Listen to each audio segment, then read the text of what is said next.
तो जो इनके चरणों का आश्रय ले लेता है उसे अन्य किसी के आश्रय की जरूरत नहीं पड़ती, क्योंकि जितनी शक्तियां हैं, जितनी सिद्धियां हैं, सब इन्हीं के चरणों से प्रकाशित हैं।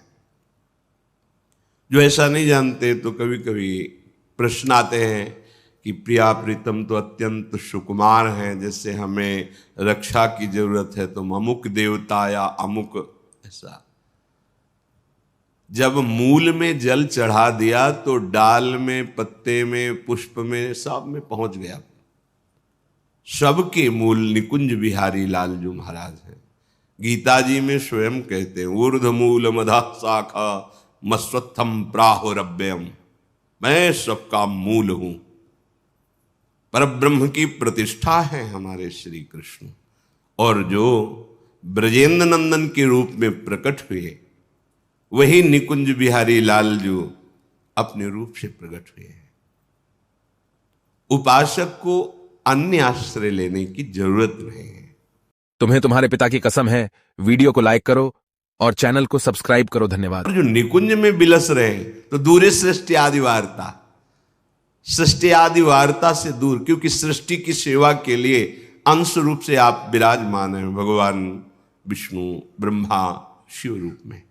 आप ही विराजमान, दूसरा कोई नहीं। निज महापूर्णात्म शक्त्याश्रयात, इनकी आत्म शक्ति से ही ये विस्तार हुआ है। ये अपने आप को ही विस्तार को प्राप्त किए हुए हैं। संजीवत्यथ चेष्टते निज निजे कार्य तमेवाद्भुतम। आहा, ये अपने प्रेमी जनों को जीवन प्रदान करने के लिए। प्रेमी जनों का जीवन क्या है? इनकी रूप माधुरी का गान करते हुए, रूप माधुरी का अवलोकन करते हुए, इनकी चरण सेवा में अपना जीवन, तो यही उनकी संजीवनी मूर्य है। ललिता ललित बजावती बीना, गुण गावती सोई जीवन जी जय। कौन से गुण? प्रिया प्रीतम का मुस्कुराना, प्रिया प्रीतम की क्रीड़ा, प्रिया प्रीतम की नाना प्रकार की रसकेली, उसका गान करते हैं। यही जीवन है रसिकों का। संजीवत्यथ चेष्टते, इनकी चेष्टा जीवन है प्रेमी जनों का। वो कोई प्रेमी ही जानता है। अपना प्रीतम, अपना प्यारा मुस्कुरा भर दे तो विश्व के सारे सुख लुटते घूमते हैं। फिर ये विश्वात्मा है, ये जो जो चेष्टा करते हैं, सखियां उनका गान करती हैं, उनका पान करती हैं। यही संजीवनी मूर्य है सखियों की। उपासकों की संजीवनी मूर्य है प्रिया प्रीतम का रूप, प्रिया प्रीतम का जस, प्रिया प्रीतम की महिमा। निज निजे कार्य तमेवाद्भुतम, वो सब अपनी अपनी सेवा में प्रिया प्रीतम को सुख प्रदान करने में बड़ा अद्भुत सुख अनुभव करते हैं। कैसे उस सुख का उदाहरण दे? अनुपम है, उपमा रहित है, पर लौकिक भाषा में। जैसे अपने अत्यंत लाडले दुलारे इकलौते बेटे को मां पवा रही है, तो जब वो बालक पाता है तो उसको कैसा सुख होता है। पा हो रहा है, हृदय उसका शीतल हो रहा है, तृप्ति मां को हो रही है। सखियों का हृदय प्रियालाल के प्रति कितना दुलार से भरा हुआ है। लाल ललना मिली हियो शिरावत मोर, पावे कोई और, तृप्ति करे कोई और, ये महासुख है। स्वातंत्रम, सारी शक्तियां इनके अधीन है, ये किसी के अधीन नहीं है। परम स्वतंत्र न सिर पर कोई। परमम परेश, ये ईश्वरों के भी ईश्वर हैं। निकुंज बिहारी लाडली लाल। परमेश महा मानंदिक वृत्तिम श्रेय, परम स्वतंत्र, परम महा आनंद वृत्ति युक्त होकर विलसते रहते हैं। ये अनुभव, ये आश्रय उसी को प्राप्त होता है जो रस का अनन्य हो जाता है। रसिक अनन्यों के संग से। हरिराम व्यास जी कहते हैं, तेई रसिक अनन्य जानवे। कौन है रसिक अनन्य? बोले जिनको विषय विकार न हरिसो रति तेई साधु मानिवे। तेई रसिक अनन्य जानिवे। तिनकी संगति पतित सु उद्धरे। जो बारक बर घर आनिवे। तिनके चरणोदक सो अपने नख शिख गातिन सानिवे। तेई रसिक अनन्य जानिवे। वही रसिक अनन्य है जिनके हृदय में ये षट विकार शांत हो गए हैं। काम, क्रोध, लोभ, मोह, मद, मत्सर कैसे शांत हुए? हर्षोरति। हा हरि राधा। प्रिया प्रीतम के चरणार विंद में जिनकी प्रीति हो गई है, उस हृदय में ये षड विकार अपना अधिकार छोड़ देते हैं। अर्थात इन विकारों का स्फुरण ही नहीं होता। तेई साधु मानिवे। वही साधु पदवी को प्राप्त है जो निर्विकार और प्रभु के प्रेम से युक्त हृदय है। वही साधु हृदय है, वही रसिक अनन्य है। हरिराम व्यास जी कहते हैं, प्रियाजू की कृपा से ऐसे रसिकों की संगति मिले तो हमारा उद्धार हो जाए। अगर एक बार भी इनकी संगति कर ले तो व्यर्थ नहीं जाएगी। जो वारक घर आनवे। एक बार यदि इनके समीप पहुंचना हो जाए या ये हमारे समीप कृपा करके सानिध्य दे दे, एक बार का मिलना वो व्यर्थ नहीं जाएगा, आपका परम मंगल कर देगा। अगर कहीं ऐसे भगवत प्रेमी महात्मा का चरणोदक मिल जाए और रोज पीने को मिले और अपने सर पे धारण करने को मिले, नख शिख गातिन शानवे, निश्चित निश्चित बहुत जल्दी परिवर्तन होता है। भगवत बुद्धि से इनका चरणोदक उतारा जाए और पान किया जाए और माथे पे रखा जाए, सर पे रखा जाए, एक बूंद दो बूंद ऐसे, वो आपके जीवन का परिवर्तन कर देगा। रघुगण जी से जड़ भरत जी कहते हैं, गृहस्थ की उपासना, शास्त्रों का स्वाध्याय, तीर्थयाटन, व्रत या अग्नि चंद्र सूर्य की उपासना आदि से ये जो हम तुम्हें तत्वबोध की उपदेश कर रहे हैं, ये नहीं होता।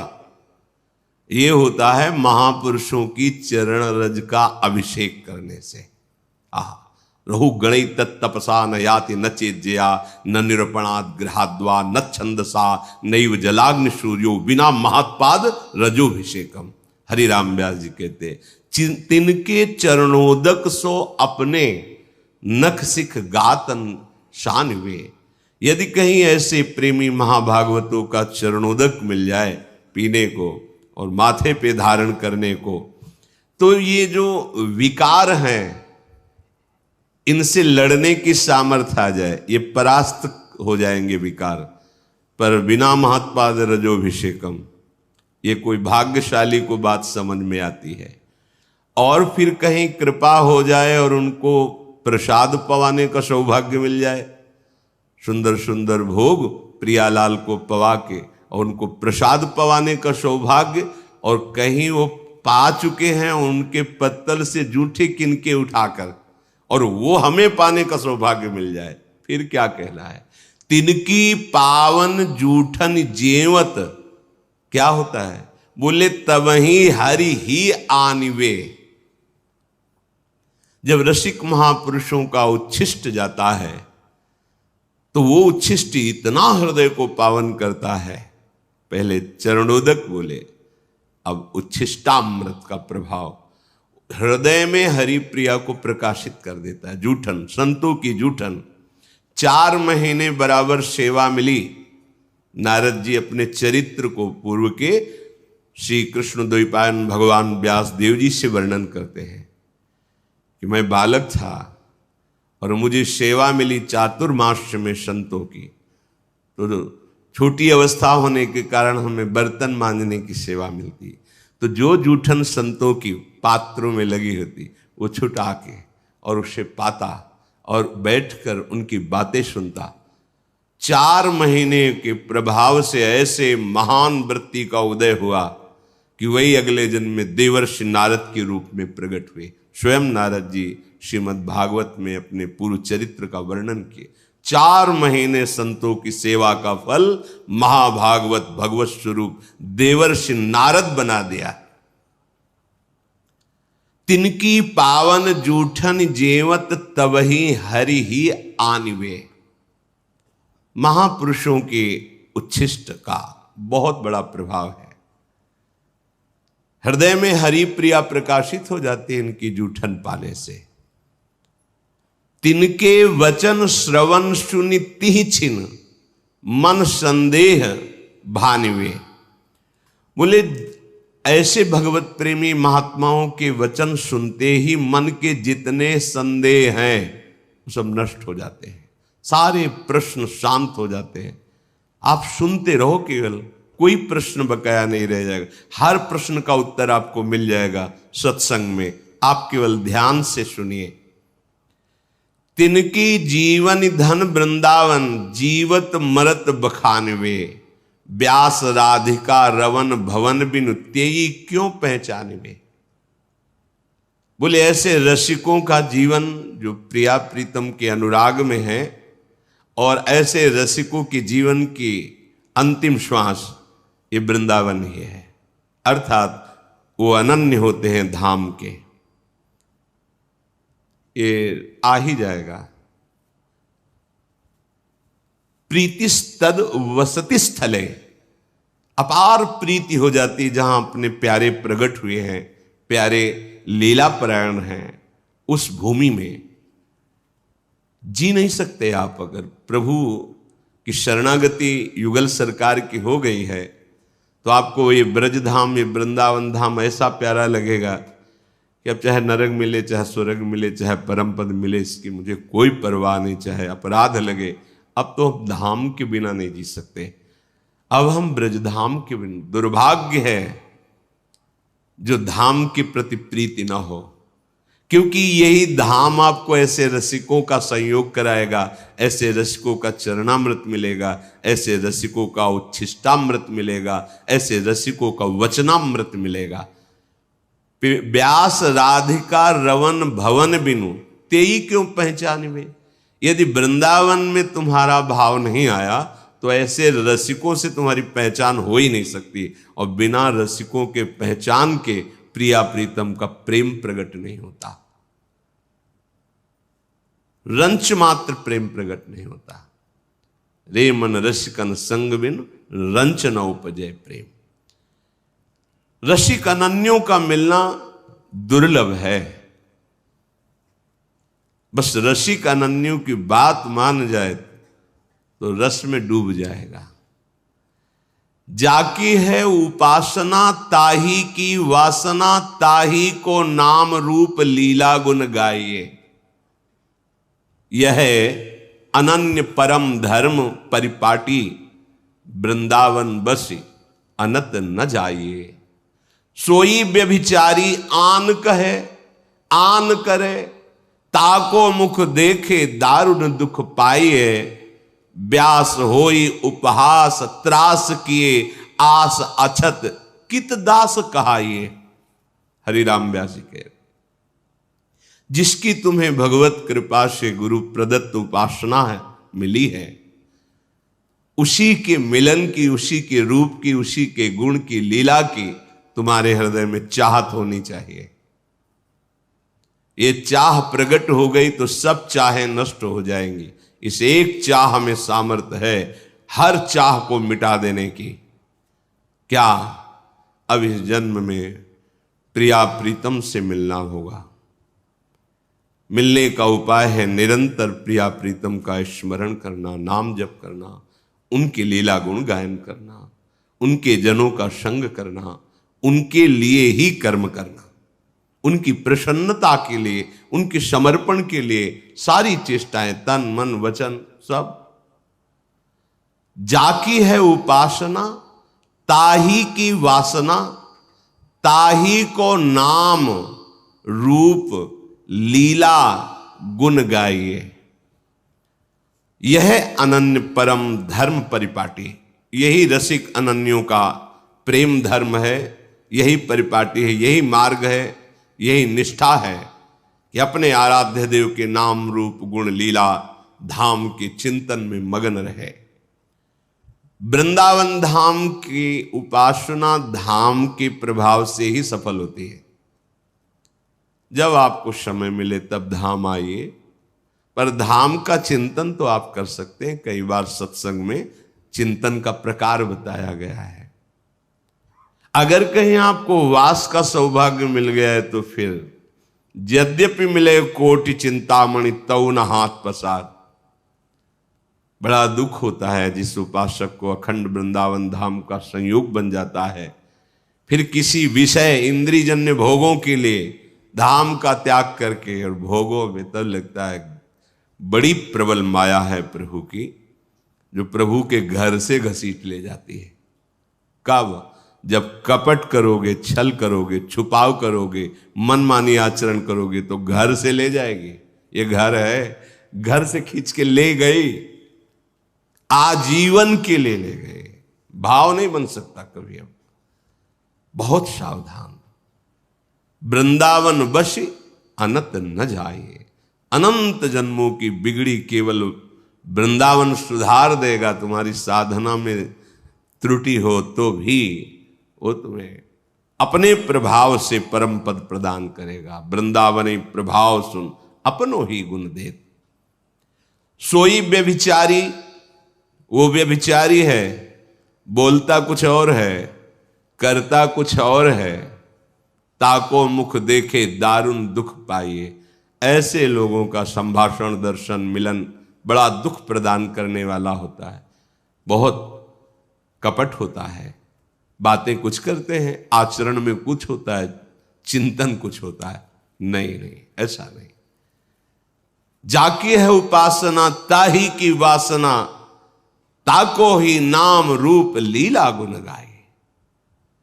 सोई व्यभिचारी आन कहे आन करे, ताको मुख देखे दारुण दुख पाइए। ऐसों का संग नहीं करना। बोलता कुछ और है, करता कुछ और है, सोचता कुछ और है। हरिराम व्यास जी कह रहे वही व्यभिचारी है। व्यास होई उपहास, अगर ऐसों का संग करोगे या ऐसे लक्षण धारण करोगे तो तुम्हारा उपहास होगा, और वो उपहास तुम्हारे हृदय को जलाएगा, क्योंकि स्थिति तो है नहीं। तो त्रास किए, वो बड़ा तुम्हें दुख देगा, बार बार जन्म मरण संकट में फंसाएगा।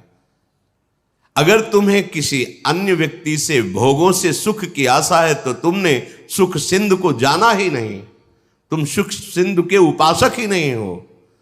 कहीं समुद्र की प्राप्ति होने के बाद क्षुद्र गड्ढों की आशा होती है क्या प्यास बुझाने के लिए?